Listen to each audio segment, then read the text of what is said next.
Le message, c'est « Moi, mes souliers ». Ça vous rappelle peut-être une petite chanson? C'est pas mes vrais pieds, mais quand même. Moi, mes souliers. Je vais vous raconter quelque chose. Je vais vous partager quelque chose de surnaturel qui m'est arrivé. Et ce qui est arrivé, c'est que j'ai fait un rêve. Un jour, on va enseigner dans nos sessions le mardi. Là. Ça va être peut-être un peu plus que 5 semaines, parce qu'on va enseigner sur les 5 ministères. Mais éventuellement, on va enseigner sur l'interprétation des songes, des rêves et des visions. Je pense que tout le monde est pas mal intéressé à ça, mais pas n'importe comment, selon la parole de Dieu.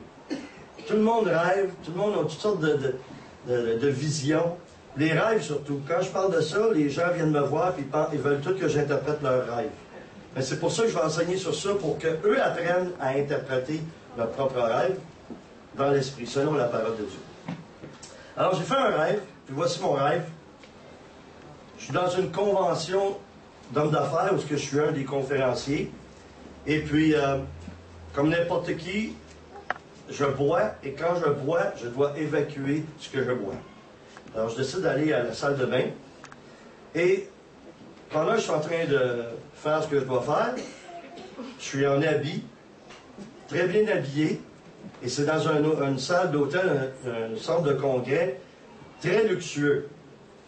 Et là, je réalise, pendant que je suis en train de faire ce que j'ai à faire, que j'ai pas de souliers dans les pieds. La première chose qui vient dans mon esprit, c'est, quand je vais rentrer dans la salle, vu que je suis un des conférenciers, les gens vont se tourner quand ils vont me voir arriver. Et là, ils vont dire quelque chose que j'ai déjà entendu, mais c'est pas réel, c'est pas vrai dans un sens. Je suis pas dans un moule. J'ai vraiment ma personnalité et je suis qui je suis en Jésus-Christ et qui je suis naturellement. Et il y a des gens qui ont l'impression parfois que je fais exprès pour attirer l'attention. Mais je ne fais pas exprès, j'attire l'attention, c'est tout. À cause de qui je suis. Et là, je pense à ça pendant mon rêve. Je vais rentrer dans la salle, il y a des milliers de personnes qui attendent que je vienne prendre la parole. Puis là, je me dis, quand je vais rentrer, il va sûrement y avoir quelqu'un qui va me voir en pied de bas, puis qui va dire, ah, Boudria, encore une fois, il faut qu'il fasse quelque chose pour attirer l'attention. Si j'attire l'attention, pour qu'ensuite l'attention soit amenée sur Dieu, c'est ce qu'il faut. Si j'attire l'attention pour que ça reste sur moi, c'est pas bon. Que ce soit pour n'importe qui. Quand on fait la louange, quand on prêche, qu'importe ce que c'est qu'on fait pour le service du Seigneur, si ça attire l'attention sur toi, c'est mauvais. Si ça attire l'attention sur Dieu, c'est bon. C'est pourquoi je dis souvent, quand j'apporte la parole, que ça ne me dérange pas que vous vous souveniez de moi ou pas, mais souvenez-vous de celui de qui je vous ai parlé, qui est Jésus, ou qui est le Seigneur. D'accord? Alors, je me vois avec, en fait, sans souliers. Et là, je vais vous dire certaines choses qui sont prophétiques, que vous n'avez peut-être pas entendues. Nos souliers représentent spirituellement notre appel, nous représentent notre cheminement. Un de mes amis m'avait dit un jour qu'il était vendeur de souliers, puis il disait, quand on voit un client qui entre dans le magasin, on regarde la sorte de souliers qu'il a, ça nous en dit long sur sa personnalité. C'est tellement vrai. Si vous avez des souliers lacés, c'est peut-être parce que vous êtes un petit peu tendu. Et l'été, quand vous avez des sandales, ça représente la liberté. Dépendamment du type de soulier-là, je sais que vous êtes porté à regarder qu'est-ce que j'ai porté à matin. Ça, c'est un réflexe qui est tellement normal. Mais vous savez, la couleur de votre soulier, le type de soulier, ça représente beaucoup de choses. Et les souliers, c'est important, puis on ne réalise pas à quel point que ça a il y a des symboles, il y a des signes. Exemple, quand le gouvernement prépare un nouveau budget, puis le budget va être bon, le ministre des Finances, qu'est-ce qu'il fait? On le photographie, on le prend en vidéo, à la télévision, avec les souliers sur le bureau, en train de fumer un cigare. Ça veut dire, l'année va bien aller. Il y a déjà des souliers neufs. Il y a une raison à ça. Ça représente la marche. Les souliers représentent la marche. Ça décrit en quelque sorte votre fonction. Par exemple, selon les différentes fonctions, nous travaillons, par exemple, sur la construction. Vous ne pouvez pas porter des gougounes, des petites sandales, si vous travaillez sur la construction, parce que c'est très risqué. Alors, vous allez avoir le soulier adéquat pour ce que vous allez faire comme fonction. Dans le cas de Jésus-Christ, c'est la même chose. Dieu va vous équiper dans votre marche selon votre fonction. Si vous travaillez dans un hôpital, par exemple, vous allez avoir un soulier confortable qui va vous permettre d'être debout longtemps et de marcher longtemps. Alors, on peut avoir une bonne idée de la personnalité d'une personne quand on regarde les chaussures. Il y a un dicton que vous avez entendu aussi. « J'aimerais pas être dans ses souliers ». Ça signifie « j'aimerais pas ça être à sa place ». Ça, c'est la preuve que ça représente vraiment quelque chose. Moïse devant le buisson ardent. On voit ça dans Exode 3, Exode 3:5. Et on voit aussi dans Actes 7:33. Moïse devant le buisson ardent retire ses sandales. Et dit, le Seigneur lui dit, retire tes sandales de tes pieds, car l'endroit où tu te tiens est une terre sainte. Ça veut dire, devant Dieu, là, tu n'as pas besoin de prouver rien.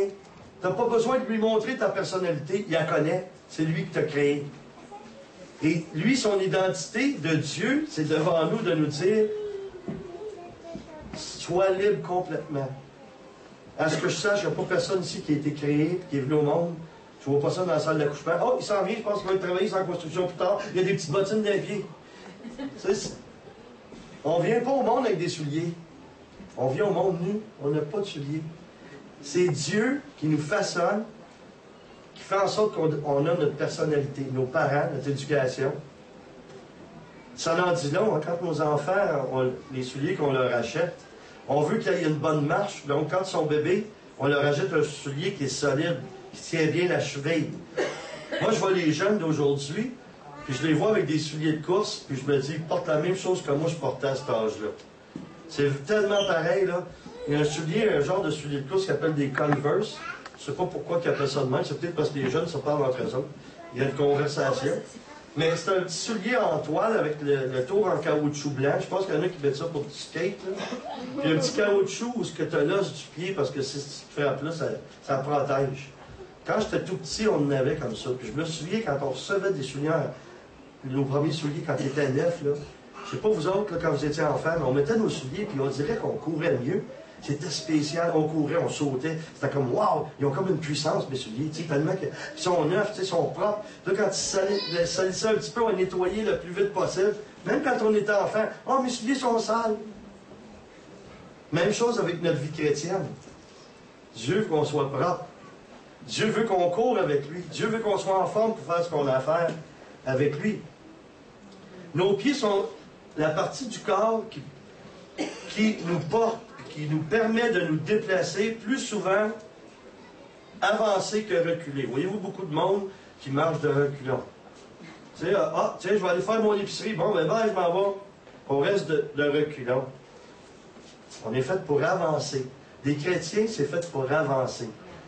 C'est fait de temps en temps pour rester sur place, pour méditer à ce qu'il faut faire avant d'avancer. Mais des croyants, c'est pas fait pour reculer, c'est fait pour avancer. On est dans le mode d'avancer.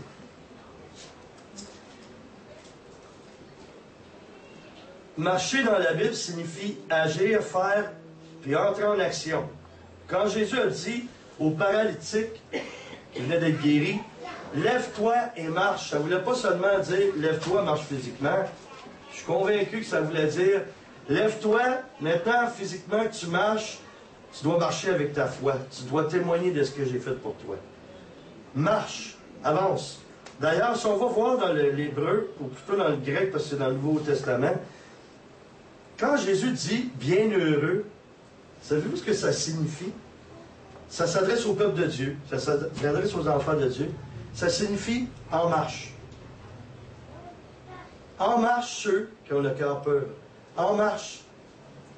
Bienheureux, parce que quand tu es bienheureux, quand tu es ancré dans le Seigneur, tu vas marcher, tu vas avancer.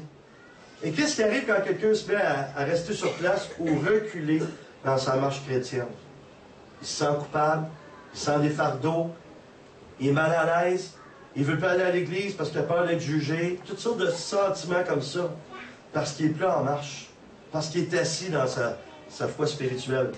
Dans Jean 12, 35, Jésus leur dit, « La lumière est encore pour un peu de temps parmi vous. Marchez pendant que vous avez la lumière, afin que les ténèbres ne vous surprennent pas.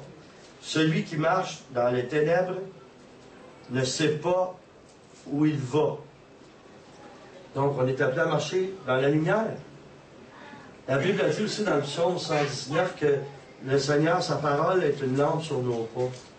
Il est en avant de nous. Quand on marche dans la lumière, c'est parce que Jésus est en avant de nous. Puis il nous ouvre le chemin, parce qu'il est le chemin.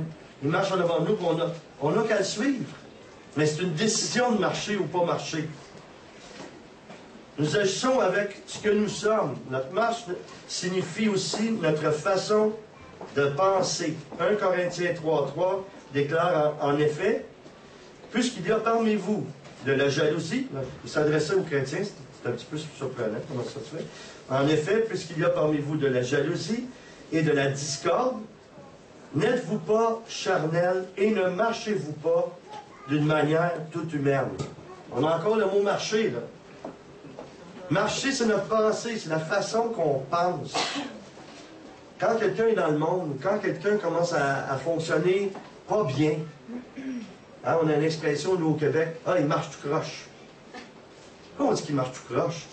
C'est parce qu'il va pas bien, c'est parce qu'il dévie du chemin ou du bon chemin. Galates 5,16. Je dis donc, marchez par l'esprit et vous n'accomplirez point les désirs de la chair. Marchez par l'esprit, suivez le Seigneur, avancez avec lui. Éphésiens 5,2 nous dit, et marchez dans l'amour de même que le Christ nous a aimés et s'est livré de lui-même à Dieu. Colossiens 1,10. Marchez d'une manière digne du Seigneur pour lui plaire à tout point de vue. Portez du fruit en toutes sortes d'œuvres bonnes et croissez dans la connaissance de Dieu. Marchez d'une manière digne. Même physiquement, quand on marche avec Dieu, on ne doit pas marcher la tête basse. Si tu dis à quelqu'un, « Hey, tu connais-tu le Seigneur? » Ben, je t'ai entendu parler. Le Dieu historique, là, Jésus, qui est mort sur la croix, oui. Mais moi, je l'ai dans ma vie, puis ça a changé ma vie. Mais tu as l'air de quelqu'un qui est dépressif. C'est pas tout intéressant. Viens avec moi à l'église, tu vas voir. Tu vas être comme nous, triste et malheureux. Ça, c'est ce qu'on appelle la religion. La relation, c'est d'avoir du fun avec Dieu, d'être heureux. Là, je bougerai plus ce matin, j'ai peur de prendre mon micro ici. Je pense toujours me mettre un gros morceau de tape ici pour finir mon micro. C'est pas trop esthétique. Il y en a qui nous écoutent un peu partout dans le monde, ils diraient, on va prier pour lui, il a perdu une oreille, c'est pas grave. On penserait que j'ai une oreille de coupée. Mais on doit marcher avec Dieu. Je vous raconte quelque chose qui m'est arrivé. Quand on a commencé notre centre, on avait mis tout ce qu'on avait, tout l'argent qu'on avait là-dedans, parce qu'on y croit. Et j'avais besoin d'une paire de souliers. J'avais des souliers, mais vous comme moi, vous savez, il y a des souliers qu'on a, des vieux souliers, là. Puis, avant même d'échanger, on commence à regarder si on n'en trouvera pas des pareils. Okay? Alors, mes souliers à moi, c'est un petit soulier qui s'attachait facilement, avec une courroie en cuir, mais je les aimais tellement, puis là, ils commençaient à parler, mes souliers. C'était des souliers d'évangélistes, parce que la semaine se décollait, puis quand je marchais, ils prêchaient en même temps que moi. Puis les gens qui étaient assis, on avait une estrade environ cette hauteur-là, à l'autre endroit. Puis là, les gens, ils m'écoutaient parler, puis ils me suivaient, mais en fait, ils suivaient mes souliers. Il y en a qui devaient dire, c'est-tu fatigant? Tu sais, quand tu fais Alléluia, puis ton soulier fait Ya en même temps. Puis moi, j'avais été la semaine d'avant. Moi, je magasine prophétiquement. Je ne sais pas s'il y en a qui savent ce que ça veut dire. Je prie le Seigneur, puis quand j'ai besoin de quelque chose, je lui fais connaître mon besoin, comme la Bible a dit. Puis là, je m'en vais, même si je n'ai pas d'argent, je réclame des choses. Ah, j'ai besoin de ça. J'ai besoin d'une chemise, cette couleur-là, Seigneur. Puis là, je vais voir comme si j'avais l'argent. Et c'est pas long, là, qu'il arrive quelque chose où elle est tellement en rabais que je l'ai presque pour rien. Je sais patienter, par exemple. Mais là, je vais la voir, je la regarde. Ah, ça va être bon, ça, Seigneur, merci. Tu l'as béni, puis je le remercie d'avance. J'ai même un classeur chez nous que j'appelle le classeur du Seigneur. Quand c'est des choses très chères, je vais au magasin, je prends le feuillet ou l'explication de la chose que je veux. Je mets ça dans le classeur, puis je ferme ça, puis je dis merci Seigneur, c'est dans tes mains, c'est toi qui as le dossier. J'ai confiance, tu vas le faire. Et tout ce que j'ai fait comme ça, c'est toujours arrivé. Là, ce que je faudrait que je fasse, c'est d'aller voir un agent immobilier, puis trouver des feuillets de bâtiments, puis mettre ça dans le classeur. Peut-être que c'est ça qu'on devrait faire. On devrait peut-être faire ça. Là. Je reçois ça en ce moment. Je suis comme Bernard de Rome, je reçois des messages, j'ai du Saint-Esprit. Bon, juste un instant, on vient de recevoir un message. Bon, alors, les gens me regardaient prêcher, puis ils voyaient mes souliers. Mais la semaine d'avant, j'avais été voir des souliers, puis je devais trouver des pareils. Des pareils. Et ceux que j'avais, il y avait des lacets, l'autre paire n'avait pas de lacets. Ça, c'est très significatif. Alors, moi, j'ai dit au Seigneur, si tu veux que j'aie ces souliers-là, tu vas me donner de l'argent. Et là, il était déjà à moitié prix, mais c'était quand même un bon montant. Et là, ce que j'ai fait, j'ai réclamé ces souliers-là. Et quand j'ai fini la prédication, je suis parti, je suis allé prier avec les gens. Puis là, à la fin du service, je suis revenu, j'ai tout ramassé mes affaires. Tout à coup, je vois une enveloppe en dessous du lutrin. Alors, je prends l'enveloppe, puis c'est écrit « Don pour les souliers du pasteur ». J'ouvre l'enveloppe, il y a le montant exact que j'avais besoin pour acheter les nouveaux souliers. Mais pendant la semaine, j'avais tout fait pour essayer de réparer mes souliers. J'avais mis de la colle. Puis pendant que je prêchais, ça a décollé. Puis là, quand je les ai pris, puis je suis venu pour les jeter à la poubelle, j'avais un pincement au cœur. Je voyais que j'étais attaché. T'sais. Parce que tes souliers, là, c'est comme ta vie. Tu es brisé, puis plus tu es brisé, plus tu es sûr. Puis à un moment donné, tu es confortable. Même dans des situations qui devraient être inconfortables. Dieu, par son esprit, c'est ce qu'il fait. Là, j'étais devenu confortable dans mes souliers, confortable dans le ministère, confortable à l'église. Tout allait bien. Le Seigneur me dit, on va renouveler. On va changer les choses dans ta vie. Là, j'ai jeté les souliers avec une petite lampe dans le coin de l'œil. J'ai même pas mis de couvercle sur la poubelle, je les gardais de loin et je les renvoyais à la main. Un jour, peut-être, je vous ressusciterai. Quand j'ai mis les neufs, c'est sûr qu'au début, là, tu dis, peut-être que je me suis trompé, je les ai pris trop petits, mais c'était pas ça. C'était en cuir, il y a de l'expansion, là. Je les ai mis les premières semaines que j'avais ça. Je me sentais pas comme un homme neuf, je me sentais plus comme quelqu'un qui se faisait torturer. Puis, mais je vous dis ça parce que c'est très important que vous voyez comme le deuxième degré de ça. Ce que le Saint-Esprit vous dit à travers ça. OK? Comme dans les choses prophétiques, il y a les vêtements aussi. Les couleurs des vêtements. OK? Il y en a qui font toutes sortes de rêves, toutes sortes de visions. Si je ne comprends pas, j'étais habillé en brun. Le brun, c'est la couleur pastorale. C'est que Dieu peut-être vous appelle à un ministère pastoral ou à aider, ou être un berger pour aider à des gens, avoir un groupe à la maison, prier avec des gens, les conseiller. Alors des fois, on ne comprend pas tout ce que ça veut dire. Mais quand vous rêvez, puis vous voyez les souliers que vous avez, retenez ça. Et priez sur ça. Dieu va vous donner des révélations à partir de ce que vous allez voir comme souliers. Il y a des gens qui, même en été, au lieu de porter des sandales, ils vont porter des souliers fermés. Parce que c'est pour protéger leurs pieds. Mais en réalité, ça peut signifier parfois une forme d'insécurité. Je ne vous dis pas quand vous allez faire du jogging ou quelque chose comme ça. Là, ça prend un soulier approprié. Mais il y a des gens qui ont toujours le même type de soulier parce que ça les sécurise. Mais on n'est pas conscient de ça. Et Dieu, ce qu'il veut, c'est qu'on ait une variété de souliers. Différents types de souliers pour différentes raisons.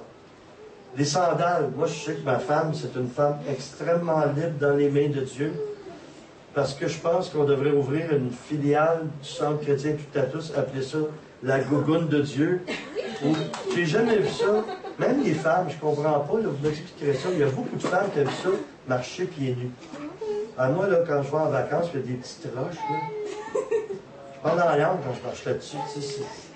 Je dis, Seigneur, il ne change pas un arabe ou J'aurais devenu un fakir parce que j'étais pas bon dans ça. Mais les femmes, ma femme, elle se casse les orteils, elle se fait mal aux cheveux. Puis je dis tout le temps, même un soulier plus solide, protège tes pieds. Non, je suis bien là-dedans.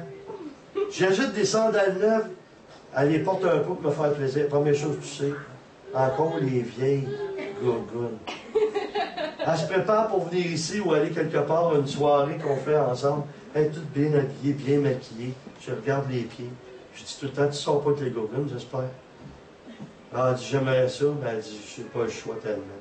Mais aussitôt qu'elle rentre dans la maison, pieds nus, tu sais. J'ai remarqué que les femmes aiment ça, être pieds nus. Est-ce que je me trompe là-dessus? Je dirais que je ne sais pas, les femmes, vous avez une liberté que nous autres, les hommes, hein? C'est ça, hein? Nous autres, on se lève la nuit et on voudrait mettre nos bottines de construction pour ne pas se cogner les pieds, les orteils.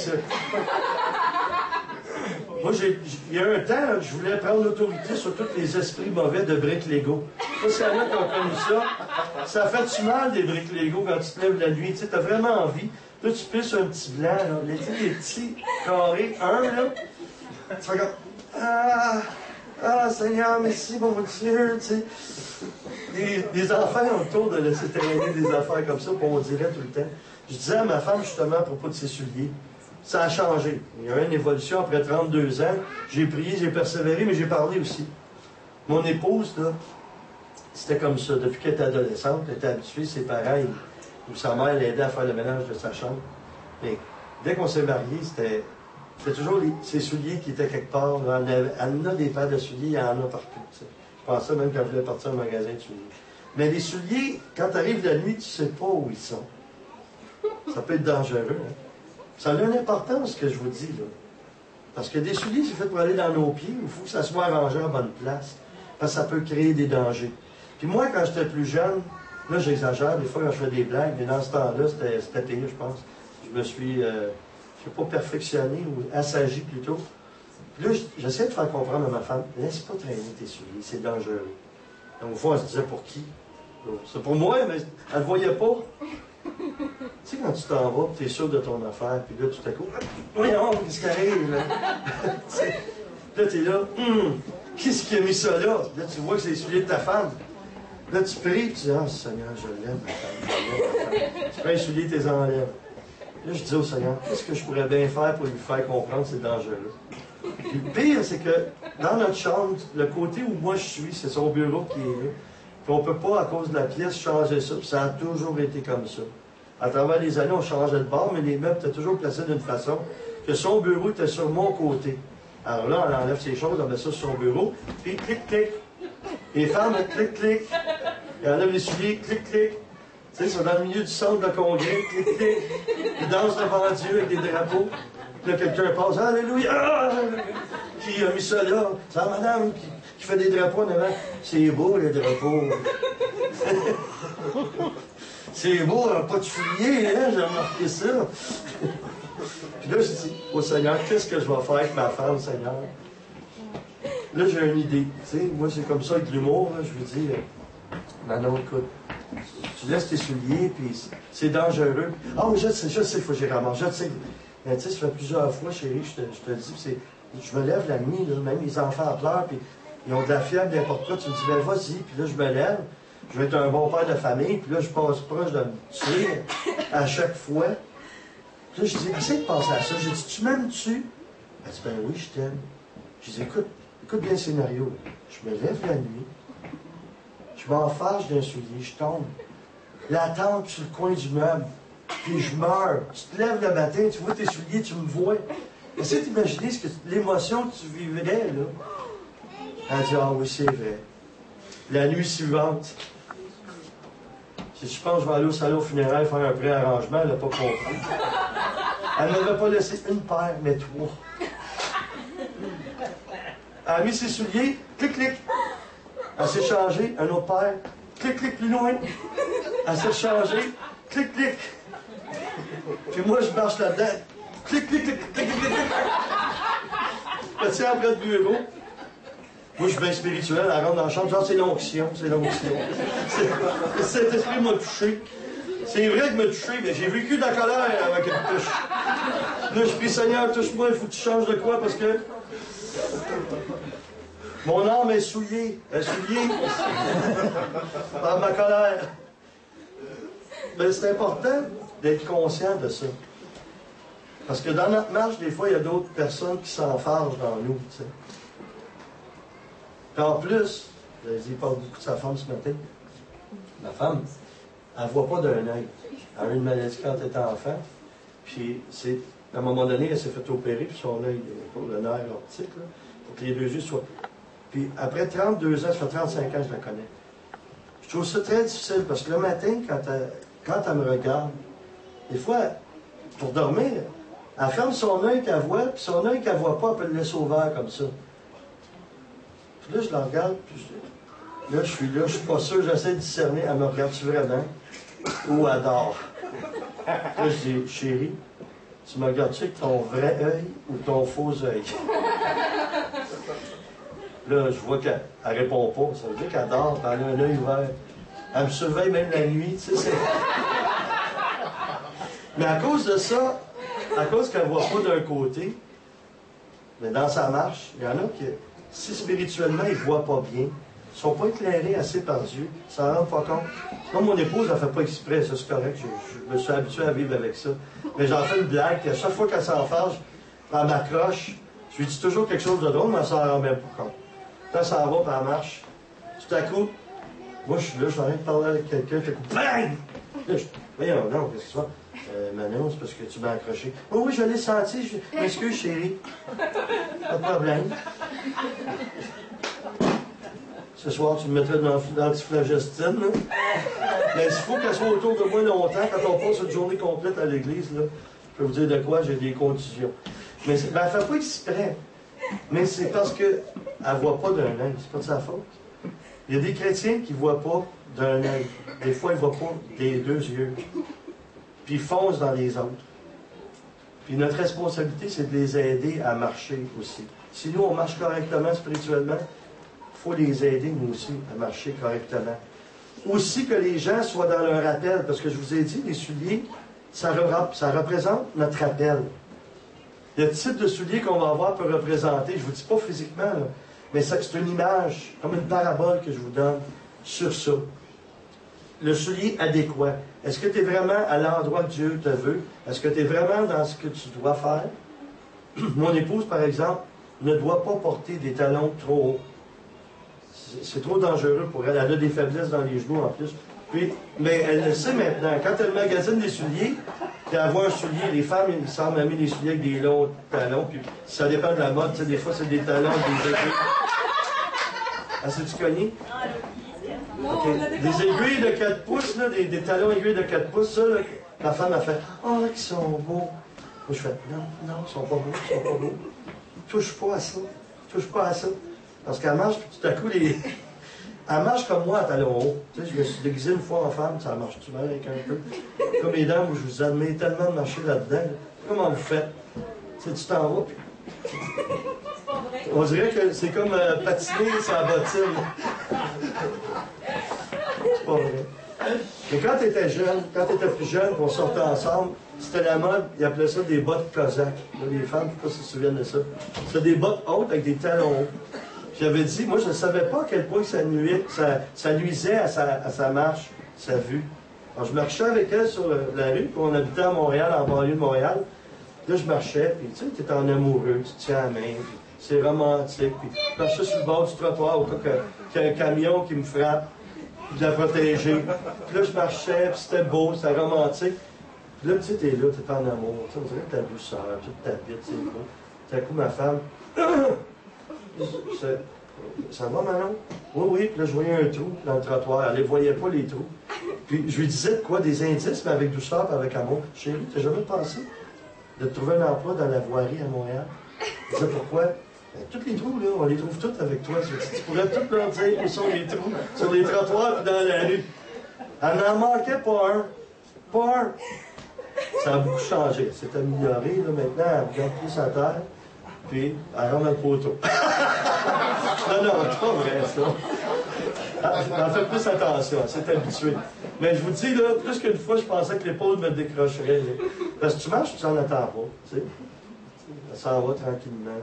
Ah oui, c'est ça, je la tiens. Mais là, à un moment donné, elle était pour me projeter. Oui, ben il faudrait que je la tienne comme ça maintenant. Nous, on va le rester, chérie.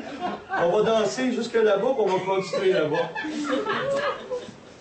Mais elle n'avait pas le soulier adéquat pour sa situation.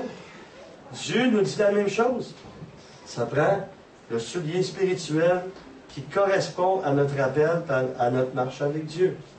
Il y en a qui se disent, ah, parce que c'est beau, ils achètent un soulier, ah, ça c'est un beau soulier. Tout le monde en a, mais c'est pas bon pour toi, c'est pas confortable. Tu vois quelqu'un dans un appel, dans un des 5 ministères ou un service qu'ils font à l'église, ah, moi j'aimerais ça faire ça. Vous savez, quand on a commencé notre assemblée, notre deuxième assemblée à Sorel, je voulais faire une... Moi j'aime ça avoir du fun, puis faire des blagues. Je voulais faire un clip pour mettre sur YouTube, pour annoncer notre nouvelle église. Puis, ça aurait été ceci, OK? Je ne l'ai pas fait, mais je me demande si je ne devrais pas le faire. Puis, je l'ai parlé aux gens là-bas qui étaient d'accord. J'ai dit, vous savez, Star Academy, nous, on aurait fait des auditions pour l'équipe de louanges de là-bas. Et ce qu'on aurait fait, c'est qu'on aurait mis un plexiglas, un grand plexiglas, puis moi, je me serais présenté très sérieux à la caméra. Bonjour, je suis le pasteur Daniel Boudria, nous commençons une nouvelle assemblée. C'est tout le tralala protocolaire. Là, les gens auraient dit, ah oui, ça c'est bon, hein? Là, j'aurais dit, nous allons maintenant passer aux auditions pour l'équipe de louanges. Là, il y avait quelqu'un qui s'est venu chanter, puis volontairement aurait chanté d'une façon épouvantable, qui aurait faussé. Et tous les membres dans l'Église, on leur aurait donné des tomates en boîte, qui auraient lancé contre le plexiglas pendant que la personne chantait. Pendant que je chantais, moi je serais venu en avant et je l'aurais escorté. Là, on aurait dit OK, next! Puis il y en a un autre qui aurait joué d'autres choses. On aurait lancé des tomates. Comme ça, peut-être on aurait vu ça couler de moi. Je suis certain qu'on aurait eu beaucoup de clics avec ça. Peut-être qu'on va le faire. Ça va faire une bonne publicité pour notre église. Bon. Alors, je vais terminer maintenant. On aurait pu mettre ça même plus spirituel puis mystique chrétien. D'écrire voici des nouveaux thaumaturges. Savez-vous ce que c'est des thaumaturges? Quand vous regarderez dans le petit Larousse, un thaumaturge, c'est quelqu'un qui fait des miracles ou qui prétend faire des miracles. J'aurais fait le lien avec le mot tomate, vous comprenez? J'aurais dit des futurs thaumaturges. Là, il aurait dit, oui, ça urge qu'ils ne chantent pas parce qu'ils reçoivent des tomates. Mais ça aurait fait réfléchir les gens parce que, vous savez, spirituellement, là, des fois, c'est comme ça. Il y a des gens qui sont dans des places ou des postes dans l'Église, c'est pas du tout leur place. Puis parce qu'on n'a pas assez d'amour et de charité pour leur dire, écoute, peut-être que c'est mieux dans autre chose. On le fait pas. À ceux qui ont lu mon livre, là, je n'ai parlé de ça. Il y a des gens qui sont dans des équipes de louanges, puis c'est pas leur place. Puis on leur dit pas. On ne peut pas leur faire de peine. On fait de la peine à l'Assemblée, par exemple. Vous savez? Quand c'est rendu que tous les chiens du voisinage sont en avant de l'Assemblée, de la porte de l'Église, puis qu'ils se mettent à hurler, parce qu'il y a quelqu'un qui fait un solo dans l'équipe de louange, c'est pas parce que l'onction tombe sur les animaux, là. C'est parce qu'il y a quelque chose qui manque, là. Il faut avoir assez d'amour pour le dire.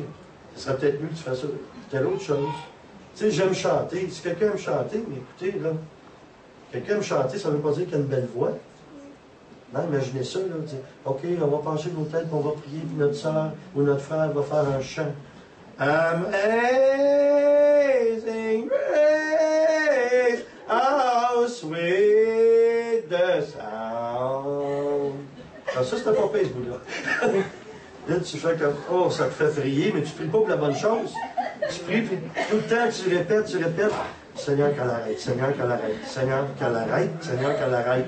Puis là, quelqu'un donne une parole prophétique ou une parole inspirée. Je ressens dans l'esprit qu'il y a de la colère qui se manifeste ici. Ben oui, c'est tout le monde. Enlevez-la de là, enlevez-la de là, Seigneur, enlevez-la. Il faut dire les vraies affaires. Il faut être vrai, il faut être authentique. Donc ce matin, en terminant, ce que j'avais à cœur comme appel, c'est de prendre une décision de marcher dans le plan parfait de Dieu. Que le plan que Dieu a préparé d'avance pour moi, afin que tout, il y en a qui vivent des délivrances, afin que tout ce que je suis et ce que j'ai s'accomplisse selon le plan de Dieu. Qu'on marche vraiment selon ce que Dieu nous demande. Alors,